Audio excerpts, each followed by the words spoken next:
Hi viewers, welcome to മിന്ന. ഇതിൻ്റെ ഏറ്റവും ബഡ്ജറ്റ് റേഞ്ചിൽ വരുന്ന 695 വിത്ത് ഫ്രീ ഷിപ്പിങ്ങിൽ വരുന്ന നല്ലൊരു എലഗൻ്റ് ആയിട്ടുള്ള നെറ്റ് കോട്ടയിൽ വന്നിരിക്കുന്ന ഒരു സൽവാർ സെറ്റിൻ്റെ പീസായിട്ട് നമ്മൾ കാണിക്കുന്നത്. ടോപ്പ് ബോട്ടം ദുപ്പട്ട അൺസ്റ്റിച്ച്ഡ് ആണ്. പെട്ടെന്ന് തന്നെ നമുക്ക് ഇതിൻ്റെ ഓരോ ഷെയ്ഡ്സും ഓപ്പൺ ചെയ്ത് കാണാം. നെറ്റ് കോട്ട മെറ്റീരിയൽ ഫസ്റ്റ് ഷെയ്ഡ് വരുന്ന നല്ലൊരു ഗ്രീൻ കളറാട്ടോ. നമ്മളിതൊരു അജ്രക് സ്റ്റൈലാണ് ചെയ്തിരിക്കുന്നത്. അജ്രക്കിൻ്റെ പ്രിൻ്റാണ് നമ്മൾ യോക്ക് പോർഷൻ കൊടുത്തിരിക്കുന്നത്. അതുപോലെ ഷാറ്റേർഡ് ആയിട്ട് നമ്മൾ ബോഡി പീസസിൽ ബോഡിയിൽ നമ്മൾ അതിൻ്റെ ചെറിയ ഫ്ലോറൽസ് ഡിജിറ്റൽ പ്രിൻ്റ് കൊടുത്തിട്ടുണ്ട്. കൂടാതെ ദുപ്പട്ട വരുന്നത് നമ്മളൊരു അജ്രക് സ്റ്റൈലിലാണ് നെറ്റ് കോട്ടയിൽ ചെയ്തിരിക്കുന്ന ഒരു അജ്രക് സ്റ്റൈലിലാണ് നമ്മൾ ഈ ദുപ്പട്ട കൊടുത്തിരിക്കുന്നത്. 695 ആണ് ഇതിൻ്റെ റേഞ്ച് വരുന്നത് കേട്ടോ. അടുത്ത ഷെയ്ഡ് വരുന്നത് നല്ലൊരു ബ്ലാക്ക് ആൻഡ് ബ്രൗൺ കോമ്പിനേഷൻ ആട്ടോ.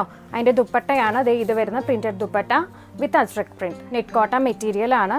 ഇതാണ് ഗ്രീനിൻ്റെ ദുപ്പട്ട പെയർ ചെയ്യുന്നത് കേട്ടോ. നല്ലൊരു പ്രിൻറ്റഡ് ദുപ്പട്ട. അടുത്ത ഷെയ്ഡ് നല്ലൊരു കോഫി ബ്രൗൺ കളറാട്ടോ. ഡാർക്ക് കോഫി ബ്രൗൺ കളറാണ്. ഇതാണ് അതിൻ്റെ ദുപ്പട്ട വരുന്നത്. നല്ല ബ്യൂട്ടിഫുൾ ആയിട്ടുള്ള പേർപ്പിൾ കളറാട്ടോ. അതിൻ്റെ ദുപ്പട്ടയാണ് ഇതുപോലെ പ്രിൻറ്റഡ് ആയിട്ടുള്ള ദുപ്പട്ടയാട്ടോ. നെറ്റ് കോട്ട ഫാബ്രിക്കിൽ ലാസ്റ്റ് ഷെയ്ഡ് വരുന്നത് നല്ലൊരു പീകോക്ക് ബ്ലൂ കളറാട്ടോ. ഇതാണ് അതിൻ്റെ ദുപ്പട്ട വരുന്നത്. ബോട്ടം പെയർ ചെയ്യുന്നത് സാൻറ്റൂൺ ആട്ടോ. സാൻറ്റൂൺ ആണ് ബോട്ടം പെയർ ചെയ്യുന്നത്. അപ്പോൾ എല്ലാവരും തന്നെ ഇത് പെട്ടെന്ന് തന്നെ നമുക്ക് DM ചെയ്യുക, ഓർഡർ ചെയ്യുക. 2 to 4 വർക്കിംഗ് ഡേയ്സിനുള്ളിൽ നമ്മൾ ഡിസ്പാച്ച് ചെയ്യുന്ന കേട്ടോ.